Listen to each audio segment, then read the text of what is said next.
everyone, I'm Michael Wanger. You know, one of the best pieces of good advice that we hear in our lives is to remember to stop and smell the flowers. Well, Morgan Cowan was my stop and smell the flowers person. He was the one who would say, hey, let's go on a bike ride, or let's explore this trail and see where it goes, or grab your guitar and let's play some music. Morgan enriched my life immeasurably during our 45 years of friendship, and some of the very best experiences I've ever had were with Morgan and the people I met through him. Diana and I met Morgan and Laurie Cowan on Halloween in 1975 in Nairobi, Kenya. Laurie was working as a nurse, and Morgan was teaching guitar and working on his photography career. We bonded around music, and later on, when they moved to San Francisco, we continued our friendship. In the fall of 1982, Morgan said he wanted to enter the International Musical Saw Competition in Santa Cruz, affectionately known as the Saw Off, and he asked me to accompany him on guitar. Well, he won the competition, which led him to being asked to perform at the US Festival, a multi-day music festival in Southern California organized by Steve Wozniak and Bill Graham. Since that time, Morgan and I performed in many different venues around the Bay Area, including the lobby of the SF MoMA. Most of you know Morgan for his music, his photography, and his mountain biking, but some of you may not know about his many winter trips to Ostrander Hut in the high Sierras of Yosemite. To get to Ostrander Hut, starting from Badger Pass at 7,200 feet, it's a 10-mile hike with an altitude gain of 1,600 feet cross-country skiing with a backpack. The views from there are stunning, and you can look down on the backside of Half Dome. Now, Morgan at times could be a little clumsy. He had polio when he was young, and his right leg was slightly bent in at the knee. This made his stance, which somewhat resembled Sutro Tower, all that much harder for him to balance, especially when trying to glide on ice on one ski and then transferring the weight to the other ski, all the while balancing a heavy backpack.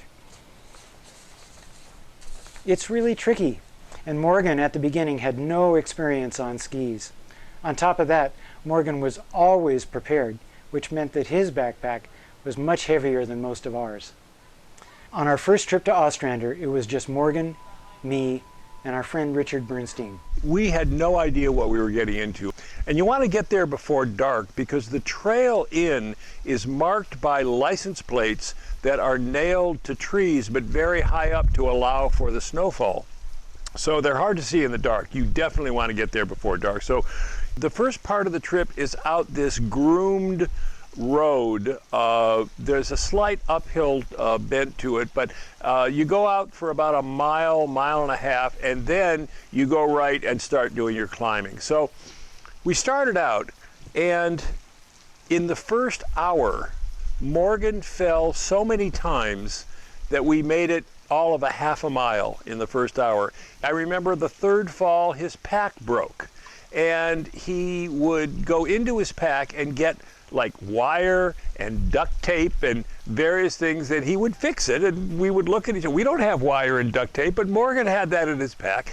One of the times he broke his ski binding, and we said, oh Jesus, what are we going to do now? He went into his pack and he got out a pair of vice grips which weigh more than anything else that I'm carrying, and a pair of pliers, and out of his toolbox that he was carrying in his pack, and he started to fix his ski bindings. And Michael and I are looking at each other saying, at what point do we turn back? We're still on the road.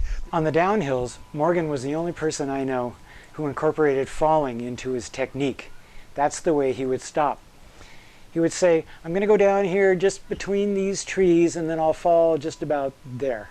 You know how when it snows heavily and there's a tree, that there will be at the base of the tree a hole where the branches sort of shelter it from accumulation and the snow doesn't fill that hole? So there's a tree, a big hole, and then the snow on which you're skiing. So Morgan, use trees as landmarks. He would head from one tree to another tree, sort of like rather than skiing in the open, and he was going to stop right before the tree. Well, one time he didn't stop, and he went toward the tree, and just before he got to the tree, he fell head first into the hole, down into the bottom of the hole, and there he was. We saw his skis sticking up in an X, and Michael and I skied up to the tree, and there was Morgan's skis. He was in there upside down with his pack, which was very heavy,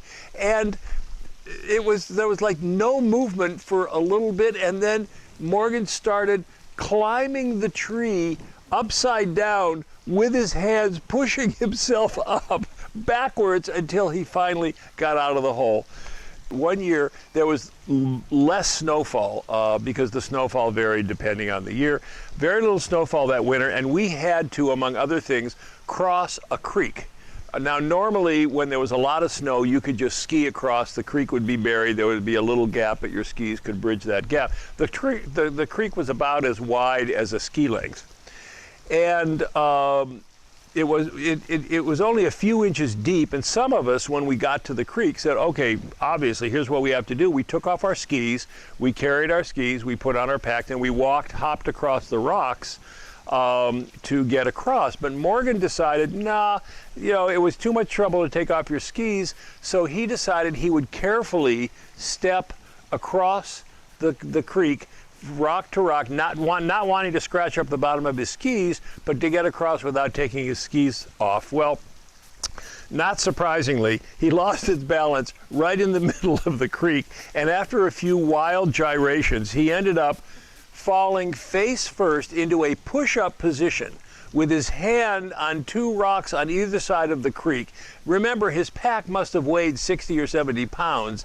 He's in a push-up position. His face is like this far from the creek. He's stiff, his skis are crossed, and we couldn't believe it. So Michael and I took just a minute to take it in because it was an amazing scene, and then we skied up, took off our skis again, and helped him out of it. But it was a perfect Morgan move.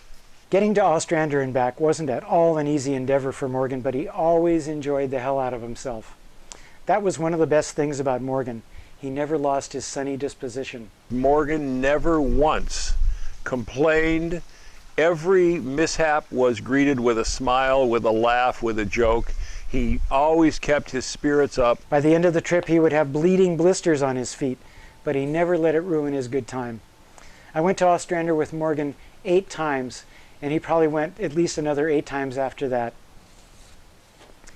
I've always been inspired by Morgan's appreciation of nature and his adventurous spirit. But on top of all the many colorful aspects of Morgan's life, he was above all a great friend. The kind of person you could call on at any time and you knew you could count on him. It became a cliche around our house when any time there was a project that might require some heavy lifting, Diana would say, "You could probably get Morgan to help you with that." We miss you, Morgan. Rest easy, my friend.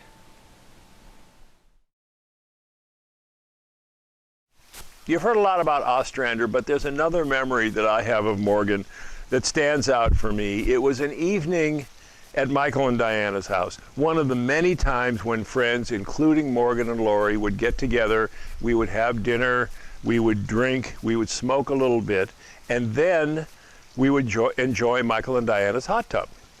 Now, this was back when we were in our 20s and 30s, and near the end of the evening, we would get naked and cram into the hot tub, much to Morgan's delight. He loved it.